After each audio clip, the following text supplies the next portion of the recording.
Ready start. अध्यक्ष महोदय, पैसा देकर लोगों को जासूस बनाया जा रहा है।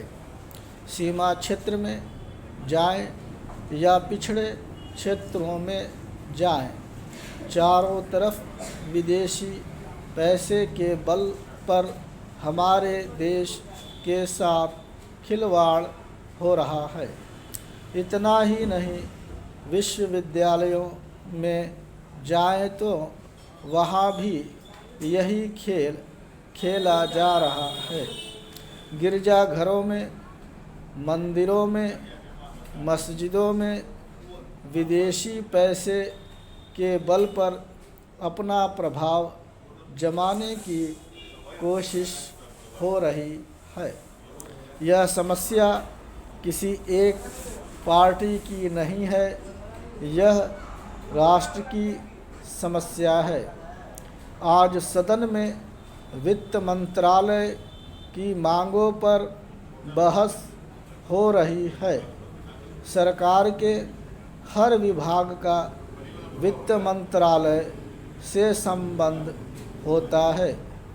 देश में जो प्रगति हुई है और हो रही है, उसकी काफ़ी चर्चा हुई है। जो प्रगति हुई है वह चारों ओर दिखाई पड़ रही है। कम से कम रेल विभाग में तो काफ़ी प्रगति दिखाई पड़ रही है। रेलों में अब भीड़ कम होती है।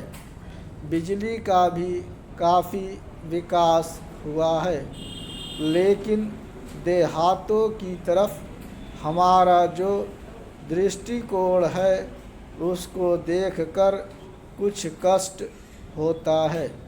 अभी भी जनगणना हुई है, उसको देखने से मालूम होता है कि शहरों की जनसंख्या अधिक बढ़ी है। आज देहातों से लोग शहरों की तरफ आ रहे हैं। हमारे राष्ट्रपिता ने कहा था कि लोग देहातों में बसें, देहातों के जीवन को पवित्र करें। लेकिन स्वराज्य के 55 वर्ष बीत जाने के बाद भी देहातों की तरफ न जाकर शहरों की तरफ लोग आते जा रहे हैं। इस प्रश्न पर हमको कुछ गंभीरता से विचार करना होगा।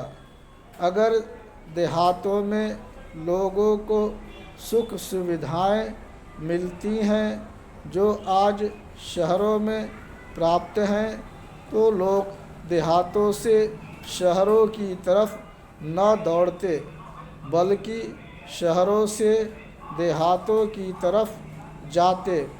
देहात के जीवन में 2 प्रकार की चीज़ें थीं। एक तो जमींदारी प्रथा थी और दूसरे वे लोग थे जो रुपए का लेन देन करते थे। जमींदारी प्रथा समाप्त हुई, इससे लोगों को कुछ राहत मिली।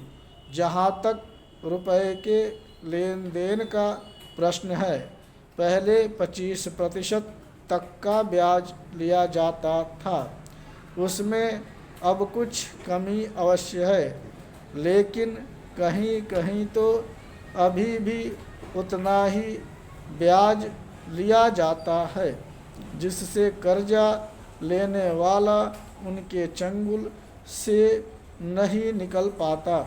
सरकार भी अब उचित दर पर कर्जा देने लगी है। इस वजह से कहीं कहीं पर साहूकारों के ब्याज की दर में कमी आई है।